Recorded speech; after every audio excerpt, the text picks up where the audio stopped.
has taken over. Let's go. It's Ferrall. Coast to coast. Steaks, chicks, stacks. You and I are going to make a lot of money. It's Ferrall, coast to coast.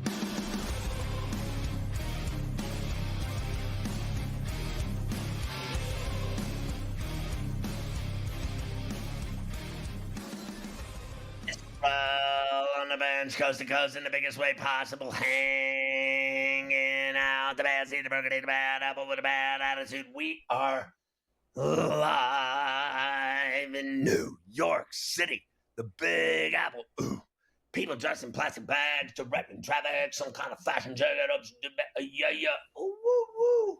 Along with the Tutty and Tater King himself, the founder of the ILC podcast, the rights holder of the Sheet of Integrity, and the Put It With the Golf guru, Carver.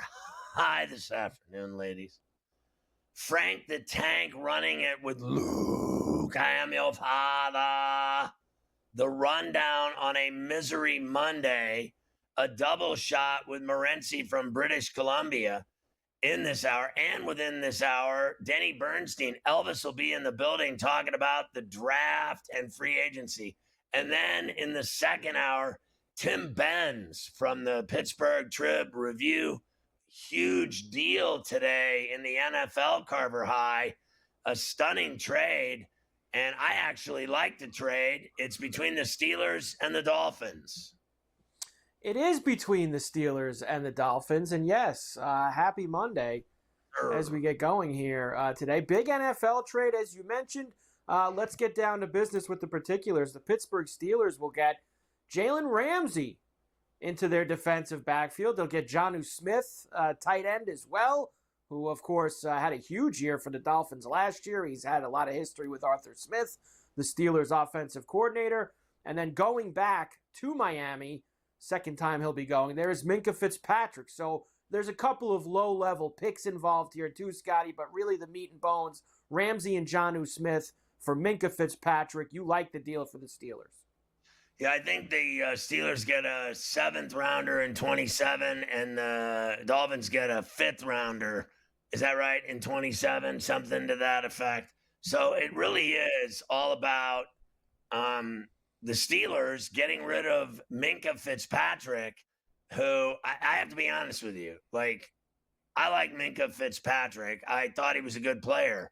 Like I said, was a good player. I think, his 3 Pro Bowls, those days are over. And I thought he was shot last year as their safety. And I like Elliott better now as their, the strong safety, right? So now they get another corner in Ramsey, who's also a 3-time Pro Bowler. And their cornerback room just got better. And they get this big tight end in Jonnu Smith, who they love and who Smith loves. And we'll see if Rodgers loves, because he's not a tight end type of quarterback. If you really think about it, he's a receiver quarterback. He throws downfield more than he throws dump offs and underneath. But they got Freiermuth and Jonnu Smith now, and Ramsey in that secondary with Elliott. They've already got, let's face facts. You can say whatever you want about them. They got Metcalf, right? So they're loaded at everything. And all this talk I'm hearing about they're going to trade TJ Watt, that's not happening either. Okay, so I don't think that's even remotely in the cards. All this talk today, he's next. I don't believe that. I think they're going to give him a new deal, and he'll finish his career as a Steeler. So this is a huge trade. It really is. And I think the Steelers got the better of it because of Smith. I think that Ramsey for Minkah is like flipping a coin. You know what I mean? Like one side to the other. They're the same player and at the same point of their career. Who do you think has more in the tank as a player? And I would say, and I know this is going to sound crazy, but I think it's Ramsey, because I've already seen Minkah do nothing last year. The whole year he did nothing. So I've already seen his tires lose tread. So I haven't seen that yet from Ramsey. The one thing I've seen from Ramsey is he's never happy. The guy's never happy. He's just never happy. I mean, this guy won't be happy when they put him in heaven. He'll go to heaven and he'll complain. I mean, honestly, like the pearly gates, they'll let him in and he'll still have a reason to not like it. Like, That I have a problem with, but that's not my problem. That's their problem. Well, look, and I think that this could be because this could be a short-term marriage. And look, I know that there's extra money involved here in deals. This is an easy thing that the Steelers can get out of after 1 year if they so choose. And if it's not a good marriage, they can get out of it fairly quickly. But it seems to me, Scotty, and I agree with you, they're not trading T.J. Watt. All right, so they can try to pump all the smoke they want today. That teams are calling about Watt. They're not dealing Watt. I think what the Steelers are clearly doing here, Scotty, is they know they've got 1 year with Aaron Rodgers, and they are putting the chips in the middle here to try to make the best roster that they can for this season to try to go as far as they possibly can. That will include DJ Watt. I think that's what the Steelers are clearly up to here. Yeah, and look, all this talk of 7.5 wins, screw that. I'm telling you, this is the same team that won 10 games last year before December. Okay, they owned that division all year until the last month when they blew it and the Ravens took it from them, which is what should have happened, right? The Ravens should have led the division the whole season, but they had their problems. The Steelers didn't. They didn't have their problems until December where they lost 5 games. Other than that, they were a playoff team. They were one and done like they always are anymore. Whatever it was, 2016, the last time they won a playoff game. They're just not winning in the playoffs. They don't matter. But, in the last 25 years, the Pats and Steelers are 1-2 in regular season wins. And the people that doubt this guy, Tomlin, get burned every year.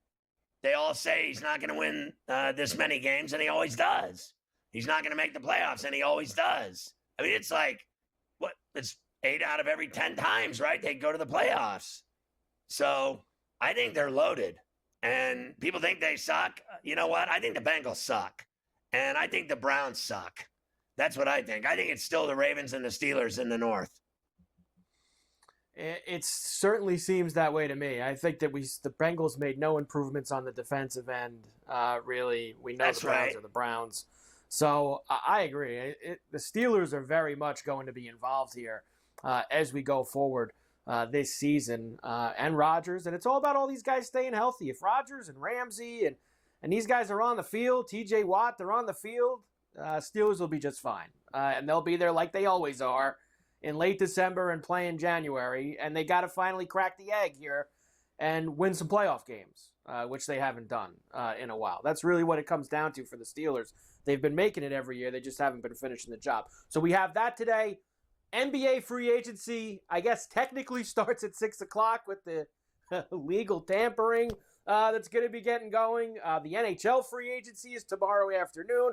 Lots of names are going to be changing places here in both sports over the next 24 to 36 hours. Yeah, I've already seen a lot of these deals today, and none of them are earth-shattering. The players going here and there, I'm not that excited about anything that I've seen. Like the Nets bringing back guys that don't matter. It didn't even get me excited. I'm surprised I even sent you the stories. That's how boring I think it's been so far. Now, we'll see how it goes when the door opens up after 6 tonight and everybody starts moving. One interesting thing now I'm hearing late this afternoon is that the Knicks are interested in Russell Westbrook. Ooh. And obviously the Nuggets still want him too. I've seen that. And the Kings are interested in him as well. Where would you want to play if you were Westbrook? For the Knicks at the Garden or back? He already turned down the Nuggets money, didn't he? The option. I've seen some people say that he wants to stay on the West Coast. But if you're talking about winning, where do you have a better chance of maybe winning a title before you're done? I would have to think it's the roster that the Knicks have would be the team that you've got a better chance of winning a title with. And as we saw, what was the Knicks' problem? Second unit, bench.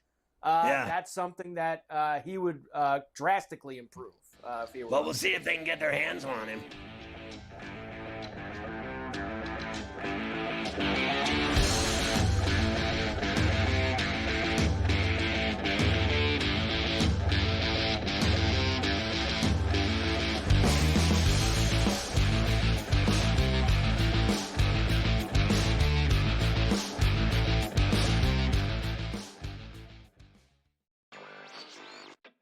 as we know, it's just we enter every year and it's like, is this the Ravens' time? Is this Lamar Jackson's turn? Can they get past the Chiefs and all of these other, stalwarts of the AFC? But it's always really about Kansas City when we're talking Baltimore. This potentially, Adam, as I send it back to you, potentially is a game changer in that you get a very talented quarter at a discount price.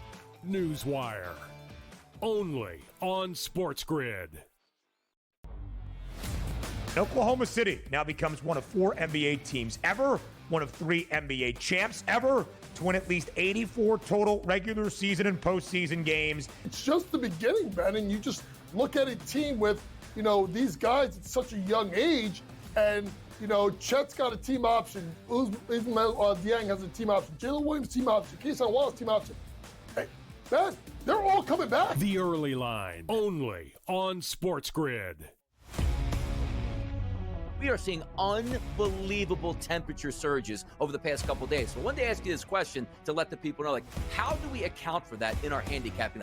2 good pitchers on the mound, but you look at a place like Wrigley Field, let's just say, 20-mile-an-hour winds blowing out, 90-plus degree temperatures. Is it almost like you say to yourself, you just have to fade the environment and not worry about the pitchers? Because if we're hitting fly balls, they're going yard. Pro Baseball Today, only on SportsGrid.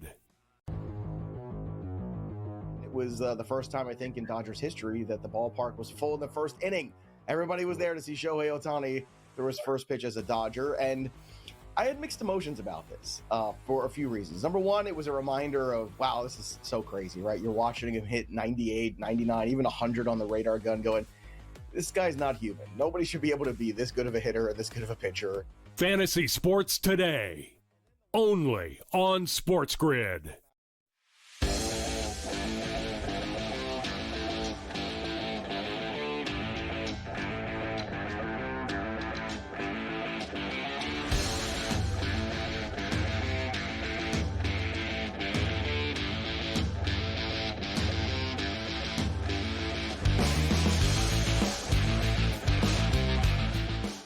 You can catch Sports Rage weeknights at 10 Eastern on all of our TV and radio outlets. We get a double shot with Morency every day on C2C, Monday through Fridays here from British Columbia.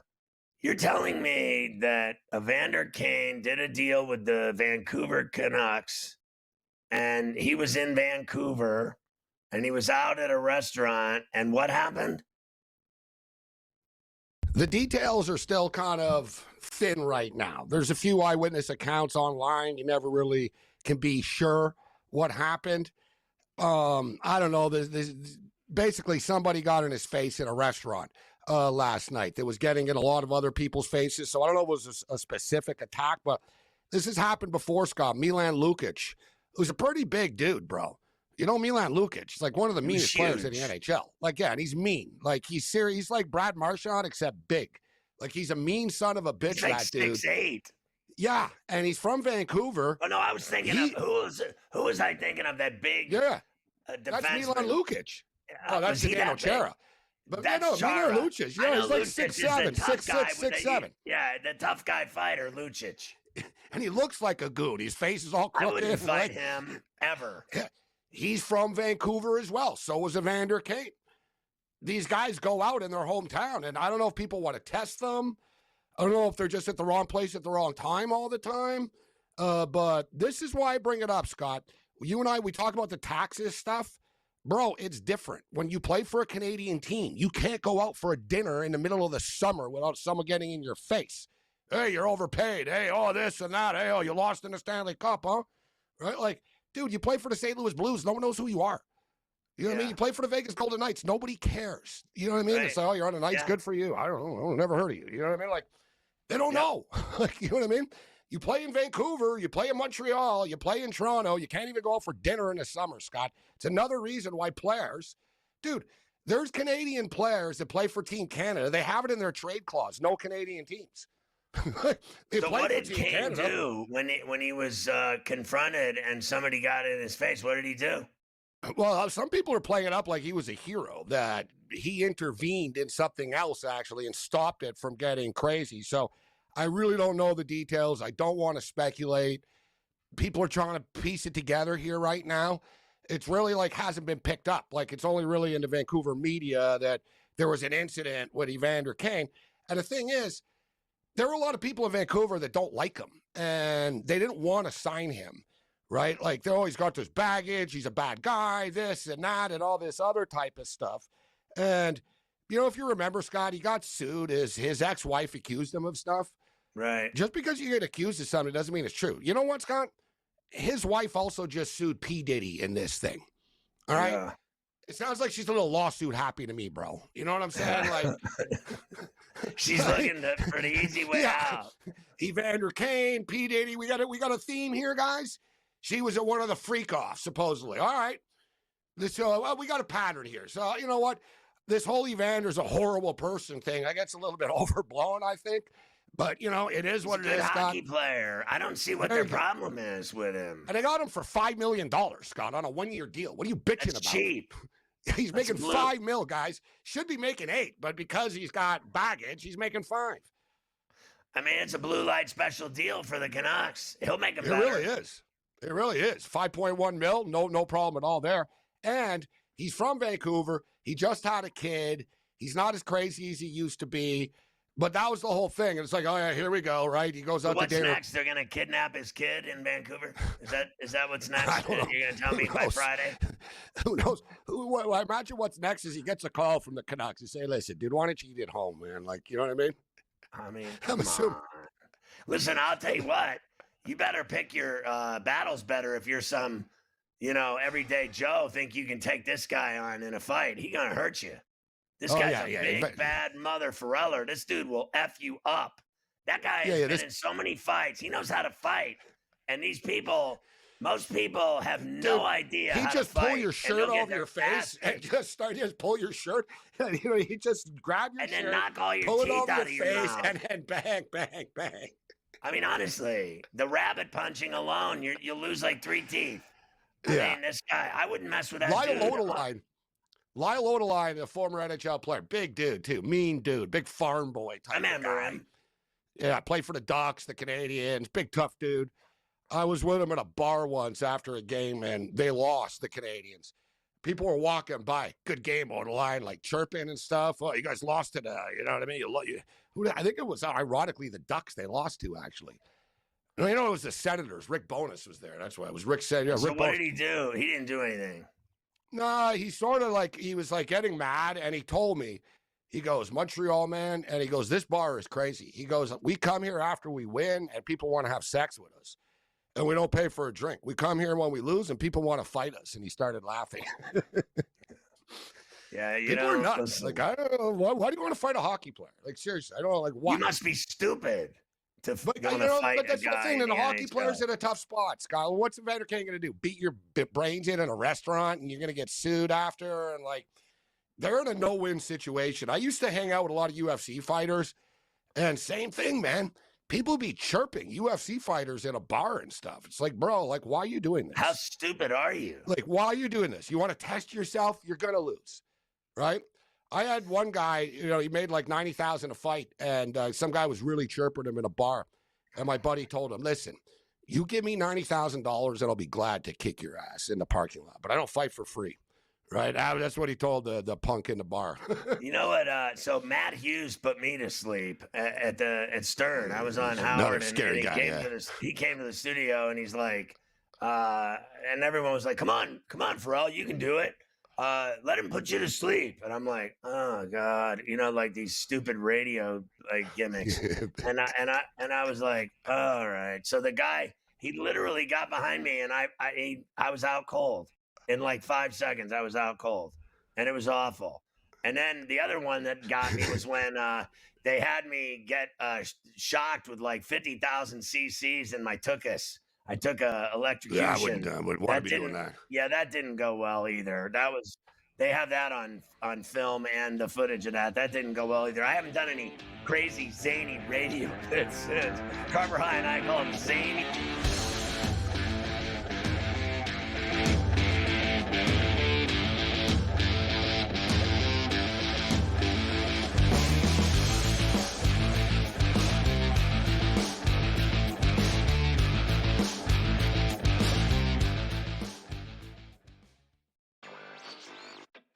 as we know, it's just we enter every year and it's, is this the Ravens' time? Is this Lamar Jackson's turn? Can they get past the Chiefs and all of these other, stalwarts of the AFC? But it's always really about Kansas City when we're talking Baltimore. This potentially, Adam, as I send it back to you, potentially is a game changer in that you get a very talented quarter at a discount price. Newswire. Only on SportsGrid. Oklahoma City now becomes one of 4 NBA teams ever, one of 3 NBA champs ever to win at least 84 total regular season and postseason games. It's just the beginning, Ben, and you just look at a team with, these guys at such a young age, and, Chet's got a team option, Ismail Dieng has a team option, Jalen Williams team option, Keyshawn Wallace team option. Hey, Ben, they're all coming back. The Early Line, only on SportsGrid. We are seeing unbelievable temperature surges over the past couple days. So I wanted to ask you this question to let the people know, how do we account for that in our handicapping? 2 good pitchers on the mound, but you look at a place like Wrigley Field, let's just say, 20-mile-an-hour winds blowing out, 90-plus degree temperatures. Is it almost like you say to yourself, you just have to fade the environment and not worry about the pitchers, because if we're hitting fly balls, they're going yard? Pro Baseball Today, only on SportsGrid. It was the first time, I think, in Dodgers history that the ballpark was full in the first inning. Everybody was there to see Shohei Ohtani throw his first pitch as a Dodger, and I had mixed emotions about this for a few reasons. Number one, it was a reminder of, wow, this is so crazy, right? You're watching him hit 98, 99, even 100 on the radar gun going, this guy's not human. Nobody should be able to be this good of a hitter or this good of a pitcher. Fantasy Sports Today, only on SportsGrid.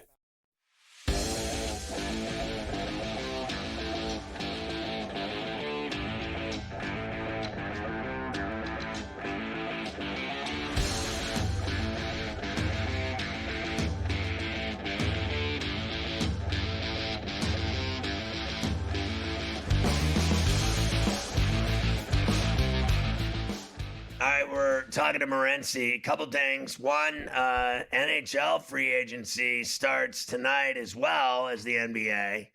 And obviously Marner and Marchand are the big tickets.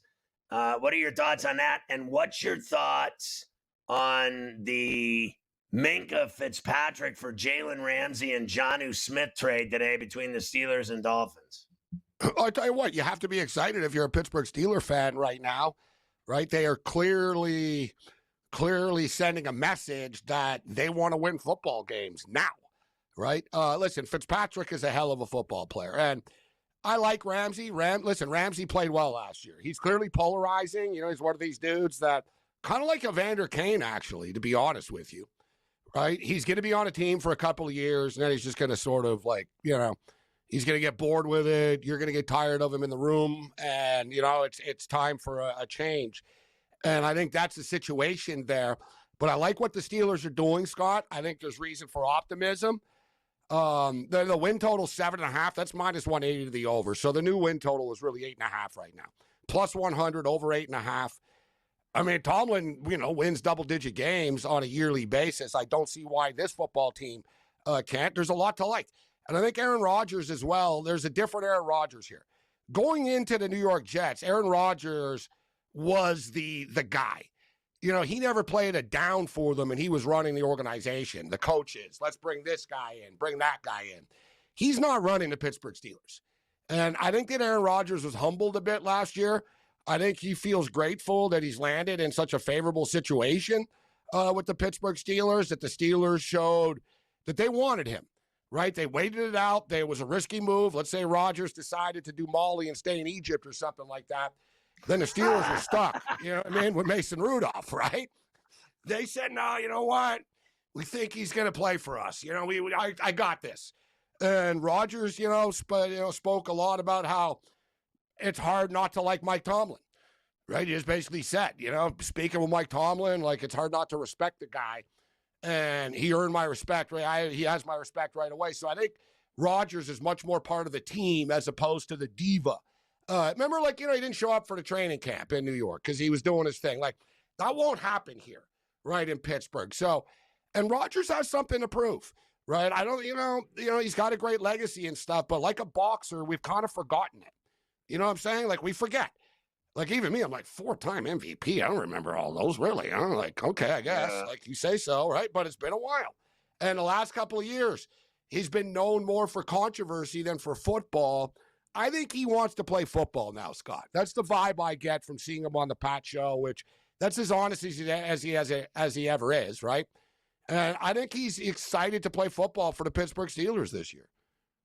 So your thoughts on the NHL free agency, and you still believe Marner's going to Vegas? Where do you think Marchand's going to go with the offers that he has? You say he's not interested in going back to Boston.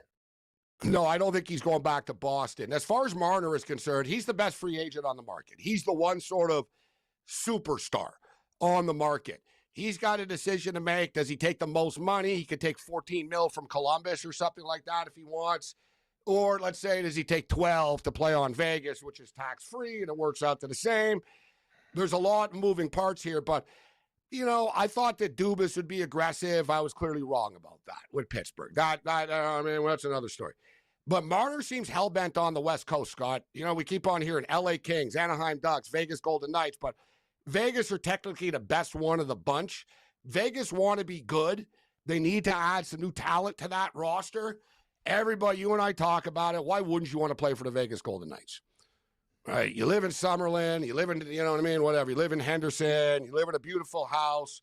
You play golf. There's no media pressure. The weather's beautiful. You're on a good team.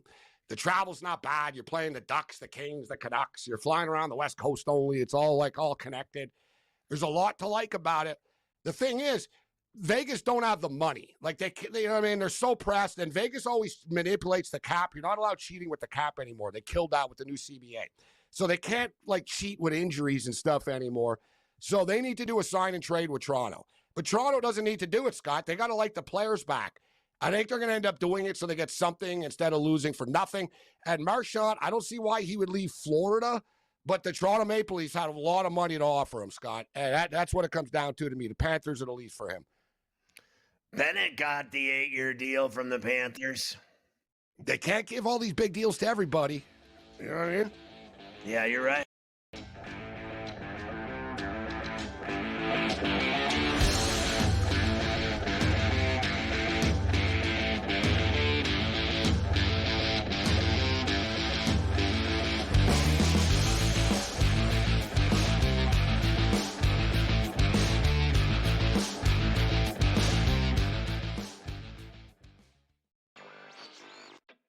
As we know, it's just we enter every year, and it's, is this the Ravens' time? Is this Lamar Jackson's turn? Can they get past the Chiefs and all of these other stalwarts of the AFC? But it's always really about Kansas City when we're talking Baltimore. This potentially, Adam, as I send it back to you, potentially is a game changer in that you get a very talented quarter at a discount price. Newswire, only on SportsGrid. We are seeing unbelievable temperature surges over the past couple days. So I wanted to ask you this question to let the people know, how do we account for that in our handicapping? Two good pitchers on the mound, but you look at a place like Wrigley Field, let's just say, 20-mile-an-hour winds blowing out, 90-plus degree temperatures. Is it almost like you say to yourself, you just have to fade the environment and not worry about the pitchers, because if we're hitting fly balls, they're going yard? Pro Baseball Today, only on SportsGrid. It was the first time, I think, in Dodgers history that the ballpark was full in the first inning. Everybody was there to see Shohei Ohtani throw his first pitch as a Dodger, and I had mixed emotions about this for a few reasons. Number one, it was a reminder of, wow, this is so crazy, right? You're watching him hit 98, 99, even 100 on the radar gun going, this guy's not human. Nobody should be able to be this good of a hitter and this good of a pitcher. Fantasy Sports Today, only on SportsGrid. I can't even believe I'm saying pitcher's battle and using the words Patrick Corbin. But can I tell you, Scott, he's a different guy. He's a totally different guy with the Rangers than we've seen. I say this all the time. Don't worry about the first 5 innings. Don't even watch the first 5 innings in Texas Ranger games. Because for whatever reason, there's a ton of runs scored in the first 5, and then it just stops. It just stops. Game time decisions, only on SportsGrid.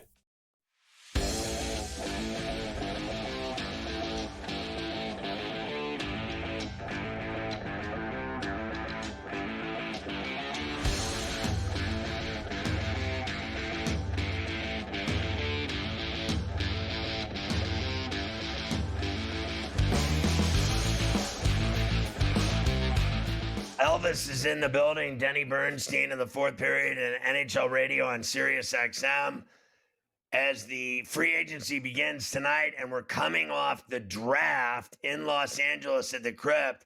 How did it go out there? And what were your thoughts on it initially when it was all said and done? Well, I survived the entertainment part because I had a lot of cats I had to entertain, Scotty. A lot of steak dinners, a lot of martinis this week. So I survived that, man. So I had to, lay out by the pool on Saturday after everything was done. Well, it wasn't received well from a broadcast standpoint, right? Because last year, remember, we were all at Sphere in Vegas and the technology was great and everything was great. And the GMs decided 26-6 to not assemble anymore, be in their war rooms and their bunkers and stuff like that. And the broadcast was horrible. It detracted away from the 32 stories of these kids that got drafted in the first round. That's what it should have been the focus about. Now, how awful the technology was and how the GMs are terrible interviewers and all this other stuff. So it should have been a way better thing. And now I think the NHL has a standard they have to go back to next season. Scotty, maybe go back to Sphere. Might be in Seattle, but it was a missed opportunity because they had so much traction off of last year and how well it received. To regress the way they did, it's a missed opportunity for the league. So the Islanders got Schaefer. Yeah. You like that pick? And then how it went from there with, Misa to the Sharks and Frondell to the Blackhawks. The kid Hagens ended up going to the Bruins, so he played at BC and he's going to stay in Boston. What was your thoughts on some of the top picks? Yeah, Schaefer's, clearly the best player in the draft. Without question. Did the Isles try to get Hagens because he's from Long Island, and that would have been a great story to have the number one overall pick and a hometown kid out of this draft? They did. Boston didn't want to move, and that was a smart play for Boston. Hagens at 7. He was ranked earlier this year as the number one prospect of all the prospects. He's dropped to 7 for one reason: the Florida Panthers and their size. And James Hagens is probably 5'10", 5'11", and it doesn't work anymore for a lot of teams. So that's why it dropped so much. But, Scotty, here's the thing. Every year you hear the same crap. Oh, there's going to be a lot of activity. It's going to be like the NBA. All these big trades are going to move top picks. I think it was the top 14 picks weren't traded.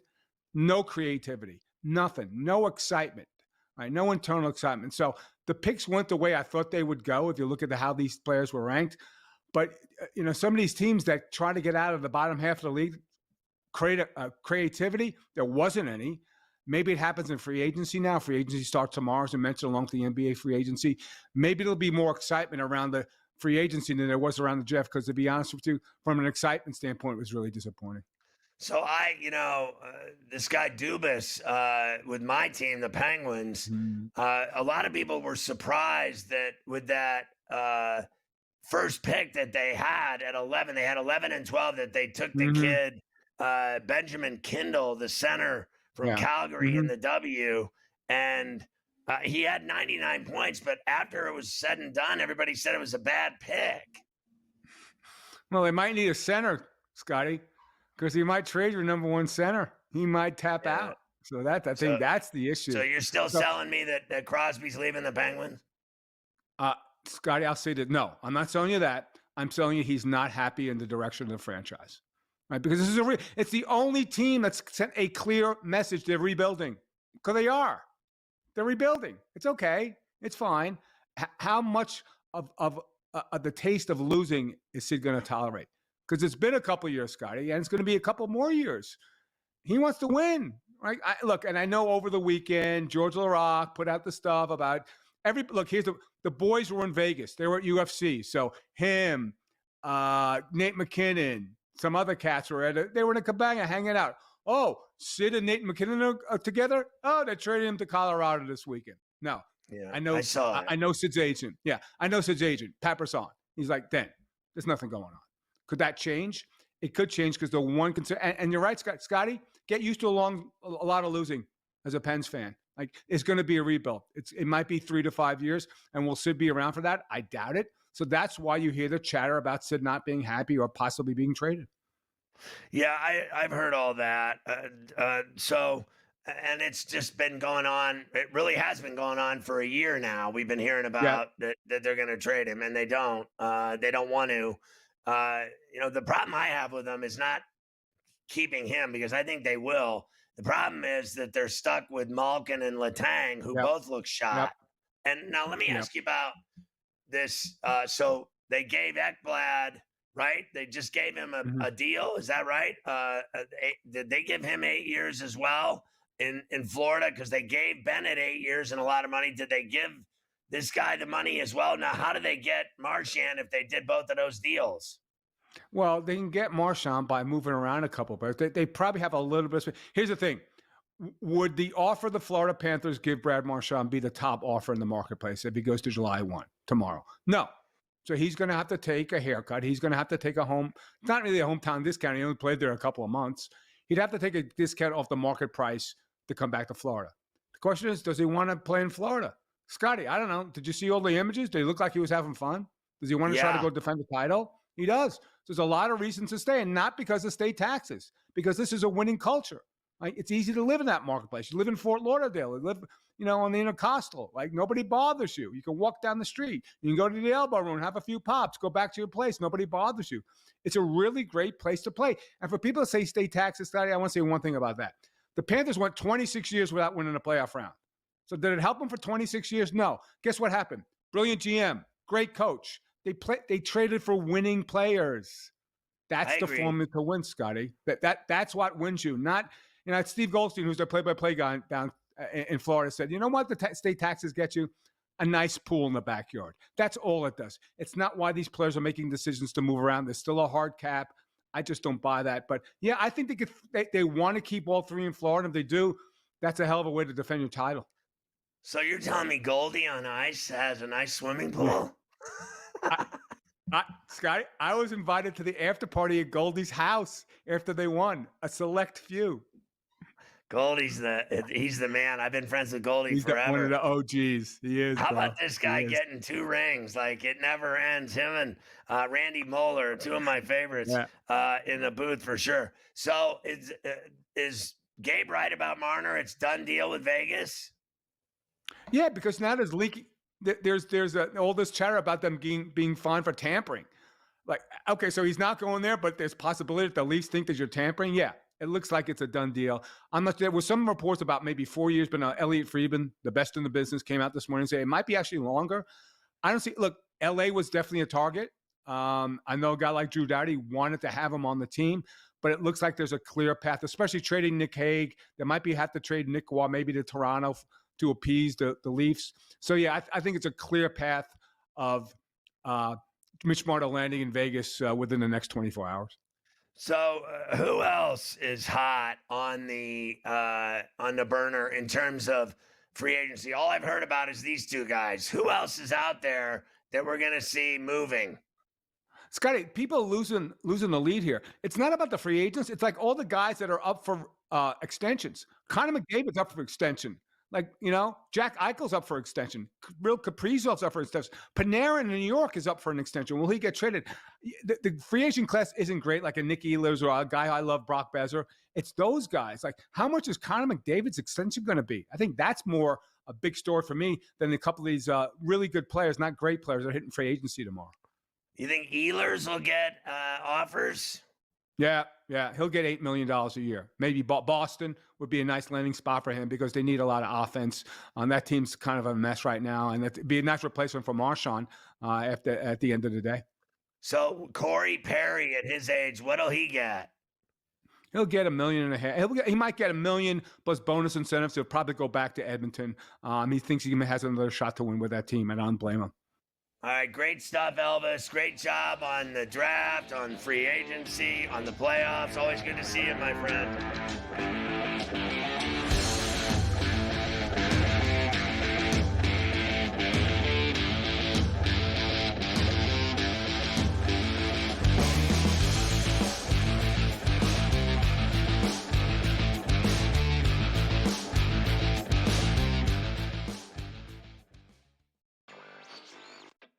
as we know, it's just we enter every year and it's, is this the Ravens' time? Is this Lamar Jackson's turn? Can they get past the Chiefs and all of these other, stalwarts of the AFC? But it's always really about Kansas City when we're talking Baltimore. This potentially, Adam, as I send it back to you, potentially is a game changer in that you get a very talented quarter at a discount price. Newswire. Only on SportsGrid. We are seeing unbelievable temperature surges over the past couple days. So I wanted to ask you this question to let the people know, how do we account for that in our handicapping? Two good pitchers on the mound, but you look at a place like Wrigley Field, let's just say, 20-mile-an-hour winds blowing out, 90-plus degree temperatures. Is it almost like you say to yourself, you just have to fade the environment and not worry about the pitches, because if we're hitting fly balls, they're going yard? Pro Baseball Today. Only on SportsGrid. It was the first time, I think, in Dodgers history that the ballpark was full in the first inning. Everybody was there to see Shohei Ohtani throw his first pitch as a Dodger, and I had mixed emotions about this for a few reasons. Number one, it was a reminder of, wow, this is so crazy, right? You're watching him hit 98, 99, even 100 on the radar gun, going, this guy's not human. Nobody should be able to be this good of a hitter and this good of a pitcher. Fantasy Sports Today. Only on SportsGrid. I can't even believe I'm saying pitcher's battle and using the words Patrick Corbin. But can I tell you, Scott, he's a different guy. He's a totally different guy with the Rangers than we've seen. I say this all the time. Don't worry about the first 5 innings. Don't even watch the first 5 innings in Texas Ranger games, because for whatever reason, there's a ton of runs scored in the first 5, and then it just stops. It just stops. Game time decisions. Only on SportsGrid.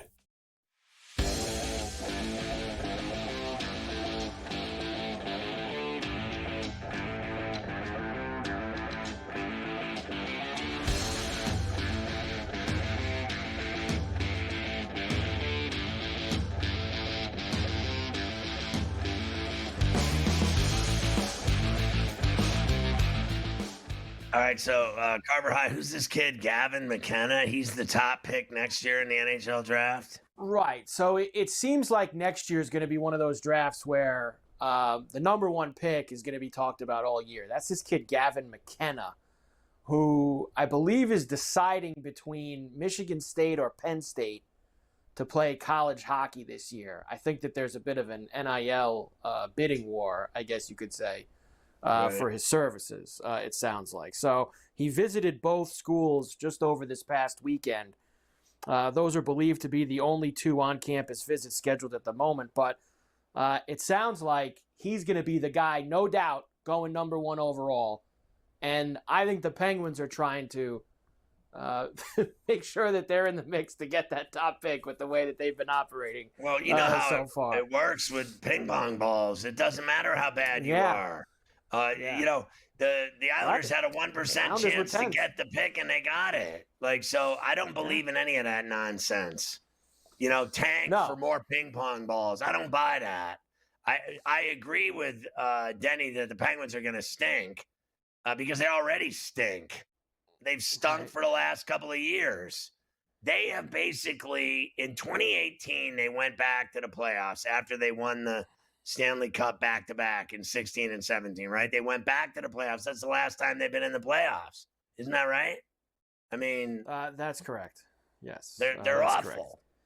So they're not getting this guy Gavin McKenna. I mean, honestly, they have a better shot at getting Gavin Lux.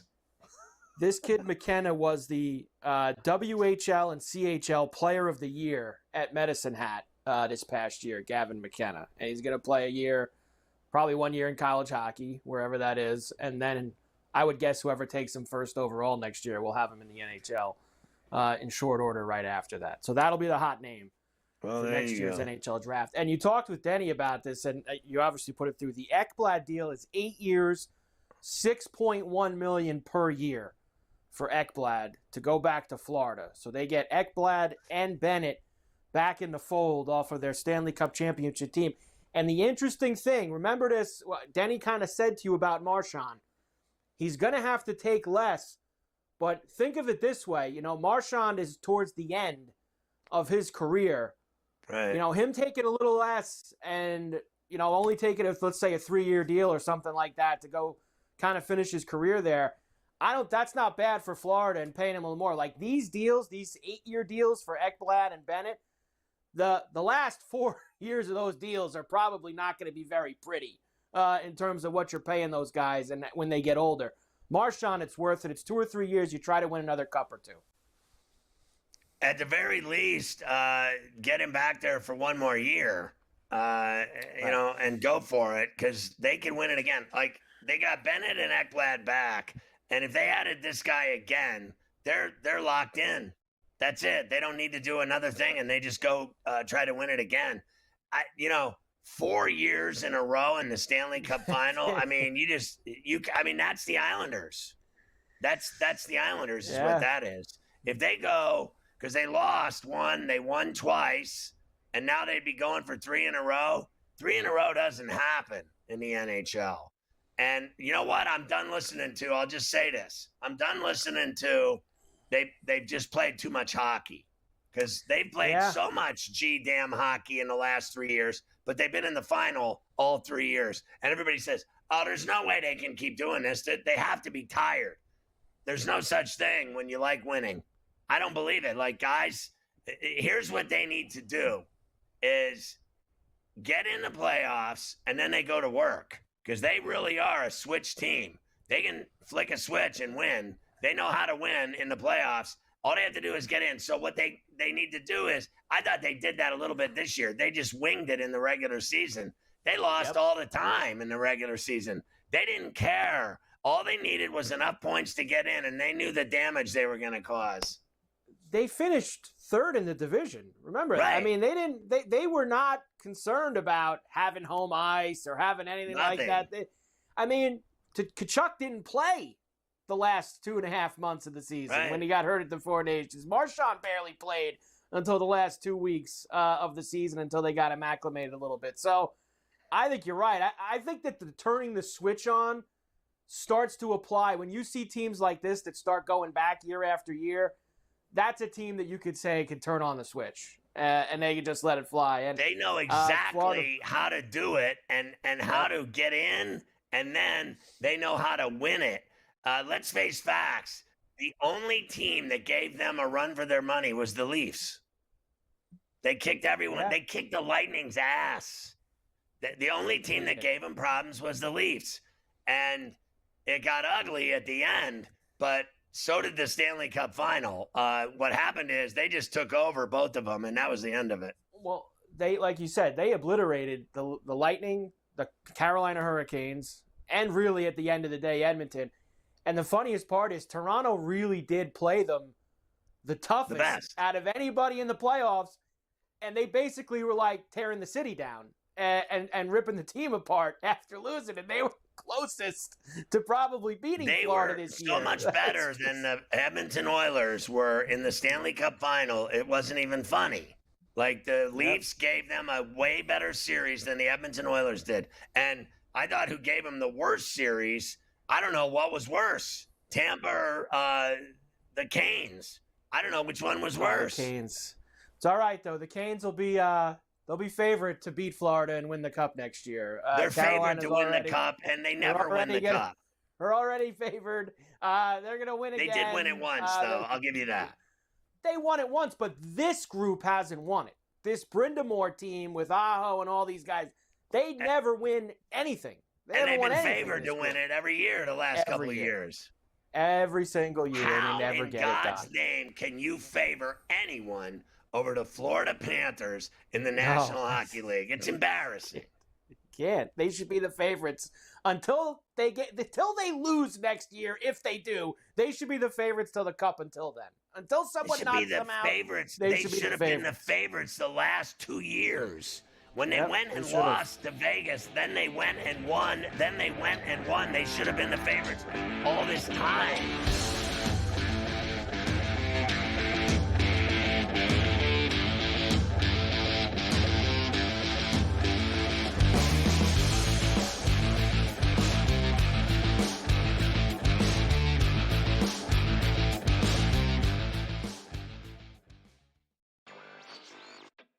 as we know, it's just we enter every year and it's, is this the Ravens' time? Is this Lamar Jackson's turn? Can they get past the Chiefs and all of these other, stalwarts of the AFC? But it's always really about Kansas City when we're talking Baltimore. This potentially, Adam, as I send it back to you, potentially is a game changer in that you get a very talented quarter at a discount price. Newswire. Only on SportsGrid. We are seeing unbelievable temperature surges over the past couple of days. So I wanted to ask you this question to let the people know, how do we account for that in our handicapping? Two good pitchers on the mound, but you look at a place like Wrigley Field, let's just say, 20-mile-an-hour winds blowing out, 90-plus degree temperatures. Is it almost like you say to yourself, you just have to fade the environment and not worry about the pitchers, because if we're hitting fly balls, they're going yard? Pro Baseball Today. Only on SportsGrid. It was the first time, I think, in Dodgers history that the ballpark was full in the first inning. Everybody was there to see Shohei Ohtani throw his first pitch as a Dodger, and I had mixed emotions about this for a few reasons. Number one, it was a reminder of, wow, this is so crazy, right? You're watching him hit 98, 99, even 100 on the radar gun going, this guy's not human. Nobody should be able to be this good of a hitter and this good of a pitcher. Fantasy Sports Today. Only on SportsGrid. I can't even believe I'm saying pitcher's battle and using the words Patrick Corbin. But can I tell you, Scott, he's a different guy. He's a totally different guy with the Rangers than we've seen. I say this all the time. Don't worry about the first 5 innings. Don't even watch the first 5 innings in Texas Ranger games, because for whatever reason, there's a ton of runs scored in the first 5, and then it just stops. It just stops. Game time decisions. Only on SportsGrid.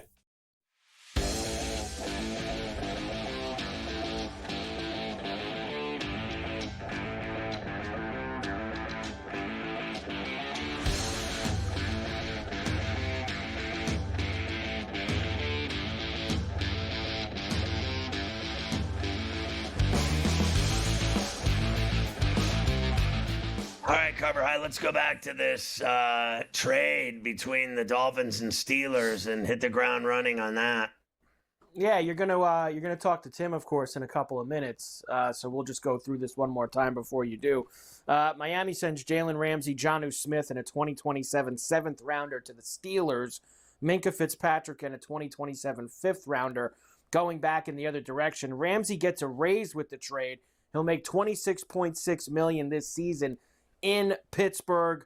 Of course, Fitzpatrick, formerly a Dolphin, now gets to go back there. Jonnu Smith spent lots of time with Arthur Smith back in his days in both Tennessee and Atlanta. So a little bit of a reunion there. All in all, Scotty, everybody seems happy with this trade. I've seen fans from both sides, Miami and Pittsburgh, both seem happy about this. Yeah, believe it or not, I don't think Jonnu Smith's happy. He wanted to stay in Miami. I don't think Jonnu Smith cares anymore about Arthur Smith and playing for him in Tennessee or in Atlanta. I don't think that guy cares about any of that. He emphatically said he didn't want to leave Miami, didn't want to be traded at all. So my guess is he's not thrilled about it. But I think for the most part, you see guys that end up playing in Pittsburgh, they're happy. They like playing in Pittsburgh. They like playing for the Steelers. They like playing for Tomlin. They like the fan base. It's really a unique place with its history and its 8 Super Bowls and 6 Super Bowl trophies.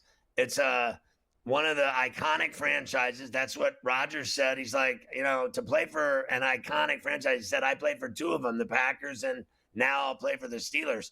I think Jonnu Smith will come around. I think Jalen Ramsey came around when they gave him a raise up to $26.6 million. I think he's all about money. And you're right about him. You talk about it every couple of years. I think Morency may have said it. Every couple of years, he's unhappy. He's just bored. He's never satisfied where he is and wants out and all this other stuff. I don't care. if I got that guy for 2 years or whatever the deal is, however long his deal is, if I got him for 2 years and then he's unhappy and wants to leave, see you later. And I'll say it again. I thought Minka played really well in Pittsburgh until he didn't. I'm going to ask Tim Benz about it. Like, he knows him more than I do.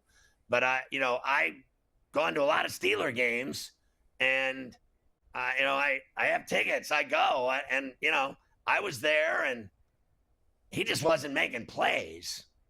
That's just all there is to it. I was at that game in January. I mean, Joe Burrow lit him up like a Christmas tree. I mean, it was unbelievable, the game that guy had that night. He threw the ball all over the field, and it was 20 below. I mean, I was freezing my ass off, and they couldn't stop a runny nose. So that secondary of theirs, I thought was just trash. I really did. I didn't think anything of it. I mean, the last month of the season, they never won one game. I mean, they couldn't stop anything.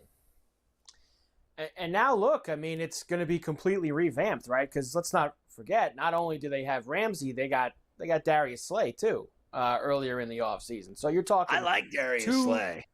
Two fresh, now older players, but proven older players in this league. But Slay and Ramsey now back there kind of changes the secondary quite a bit.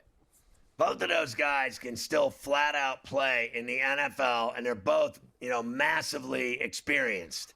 So they know how to play without a doubt. Now, I won't deny that both of them have probably lost a step.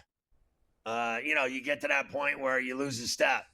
I think it's a young man's game. I think speed kills. It could be a problem. But for the most part, and look, Minka Fitzpatrick made a lot of plays in Pittsburgh and had a lot of picks and you name it.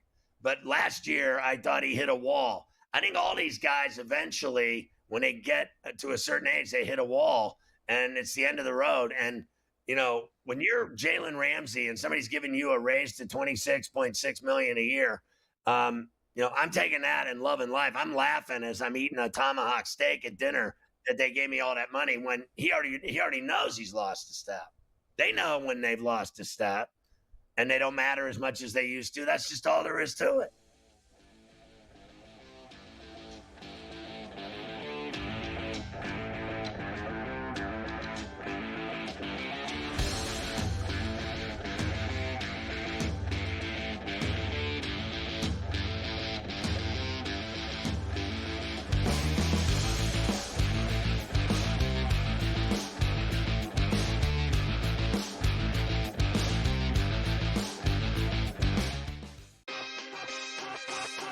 I can't even believe I'm saying pitcher's battle and using the words Patrick Corbin.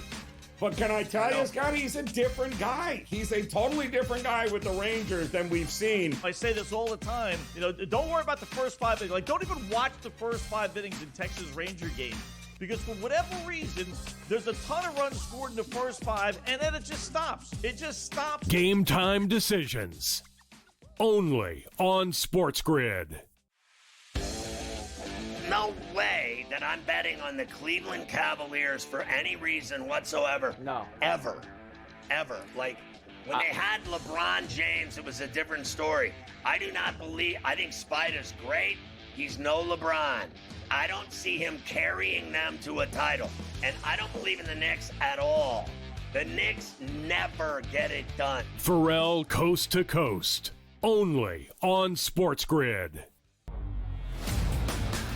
Kevin Durant, at the age of 36 years old, after 17 seasons that he has played in the NBA DRS, is now on his way to H-Town. I don't think it's a great move.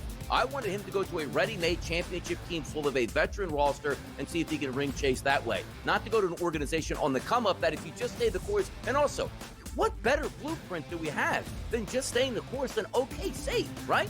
The Early Line. Only on SportsGrid.